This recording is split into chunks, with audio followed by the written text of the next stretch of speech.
আমি একজন পাও রিক্সা মহাজন, 2 বছর ধরে পাও রিক্সা একদম বয়ে গেছে গা, আমরা না খাওয়া অবস্থা খারাপ। ওগো ভাই অটো রিক্সায় আন্দোলন চলতে আছে ভাই, মানে পাত্তাছি না আমরা ভাই, বুঝছেন? সময় তো এক বেলাও খাই, সময় তো 2 বেলাও খাই, আর সময় না খাওয়া থাকে ভাই। 20টা গাড়ির ভিতরে 5-6টা গাড়ি চলে, সম্পূর্ণ গাড়িগুলো বসা।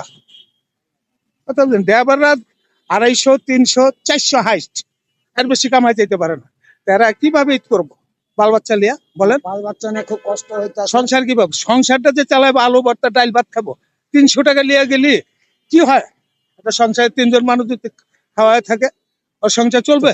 চলবে না। এই যে অটো রিক্সা গুলো, এরা যদি মহাসড়কতে সরকার যদি একটা পদক্ষেপ লয় যে মহাসড়কতে অটো কিনা উঠায় দেয়, গল্লি গল্লি চলুক, তারপরে আমরা পাও রিক্সা যারা চালাই আমরা বাঁচতে পারবো। মানে দুইটা ডাল ভাত খায় আমরা 2টা ডাল ভাত খাওয়া বাঁচতে পারবো। 2700 কাম করলে একটা সাধারণ একটা সংসার চলে যাবো। কিন্তু এই মহাসড়কটা তো অটো কিনা সরাইতেছে না সরকার। কথা এই ভাই বলছেন? পাত্তাছি না আমরা ভাই, 400 কামাই করি, 500 কামাই করি। সকাল 5টা বাজে আইছি ভাই, পকেটে ভাই 100 টাকা কাম করছি ভাই, এখন তুই খাই নাই নাস্তাও।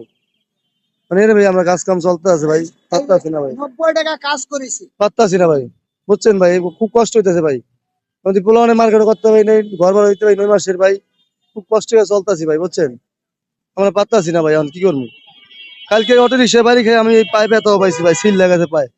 তো ও গালাগালি করে মারতে আছে, কই আমরা কিছু কই নাই।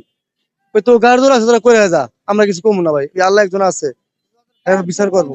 সারাদিনে 200 টাকা 300 টাকা রুজি হইতাছে, কিন্তু অটো অটো অটো যারা চালায় তারা মনে করেন যে এ, ওরা আমাদের ব্রিজে যখন আমরা উঠি তখন আমরা খুব ধীরে ভাবে গাড়ি চালাই, তারা খুব রিক্সায় গাড়িটা চালায়। আমরা আমরা যদি আস্তে চালাই তো তারা বলে এই বেটা আমাদের আগে সাইড দে, তারপরে তোরা যাবি, এই কথাটা বলে। তখন আমরা সারাদিন তার মানে রুজি, ঢাকা শহরের সিটির মধ্যে আমরা রুজি করি সারাদিনে 300 টাকা থেকে 400 টাকা, আর ওরা রুজি করে 1000 থেকে 1200 টাকা 1500 টাকা রুজি করে। কিন্তু আমাদের খানা এখন এই 300 টাকা রুজি করে আমাদের বাপ মায়েকে আমরা এই 200 টাকা 250 টাকা দিয়ে আমাদের সংসার চলে না। এখন আমরা বাধ্য হয়ে আমরা এই পাও গাড়ি চালাই, কিন্তু আমরা খুব অসহায়, মানে অসহায় ভাবে আমরা এই জীবনটা কাটাতেছি এখানে। মানে 200-300 টাকা দিয়েও আমাদের সংসারে চলে না। মানে অটো রিক্সাওয়ালারা 1500, 2500 টাকা কামাই করে আর বলে যে তোরা সারাদিনে বাংলা রিক্সা চলে, তোদের কি রুজি হবে? আমরা অটো চালাই, আমাদের দেখ 2500 থেকে 3000 টাকা রুজি আসে, তা আমরা পাও গাড়ি চালাই 500 টাকা আমরা রুজি দেখতে পারি না চোখ দিয়ে। এমন দিন আমরা 350 টাকা 300 টাকা 400 টাকা পর্যন্ত রুজি দেখি।